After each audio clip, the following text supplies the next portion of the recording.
After the bodies of Sharon Tate and her guests are found at her house, William Garretson is arrested but is freed 3 days later due to a lack of proof. Despite the parallels between the crime scenes, such as the writing in blood on the walls, the police are unwilling to link the Tate killings to the Hinman and LaBianca homicides. Instead, they are focusing on a drug-related aspect for the Tate crimes. In an effort to apprehend Manson and his gang and dismantle an auto theft ring, the police invade Spahn Ranch. After his father finds a gun, 9-year-old Stephen Quint, who is based on 10-year-old Stephen Weiss, hands it over to the police, who ignore it.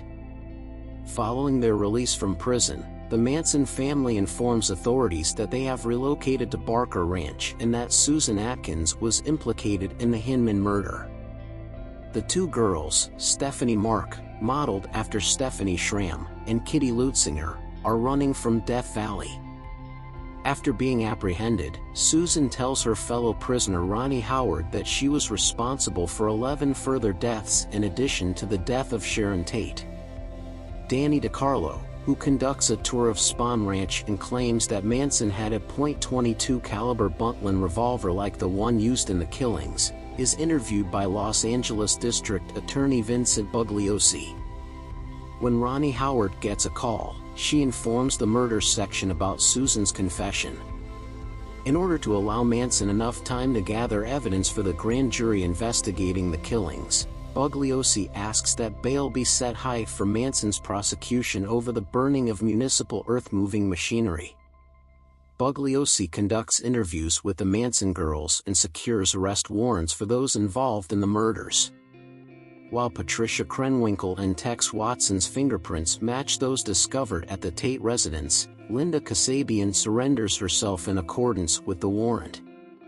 Susan divulges every aspect of the Tate and LaBianca murders during the grand jury hearings. Thus, charges are brought against Linda, Manson, Tex, Patricia, Leslie Van Houten, Susan, and Linda. When attempting to reconstruct the crime scene as described in the newspaper, a reporter and photographer from Cab TV in Los Angeles discover where the bloody murderous clothing have been thrown away.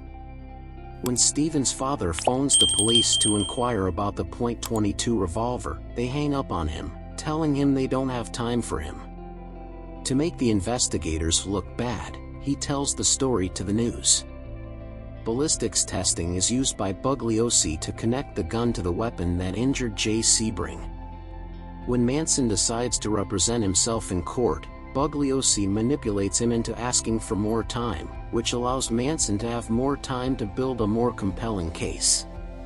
Paul Watkins, a former member of the Manson family, is interviewed by Bugliosi and shares Manson's beliefs that the Beatles are trying to incite a helter-skelter race war.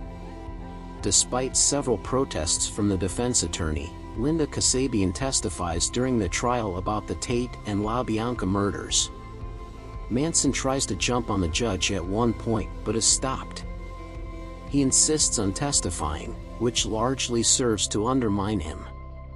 During the closing arguments, the defendants are ordered out of the courtroom due to their persistent interruptions. All of the defendants received death sentences in the end, but California abolished the death penalty in 1972, allowing the guilty to petition for parole at a later date.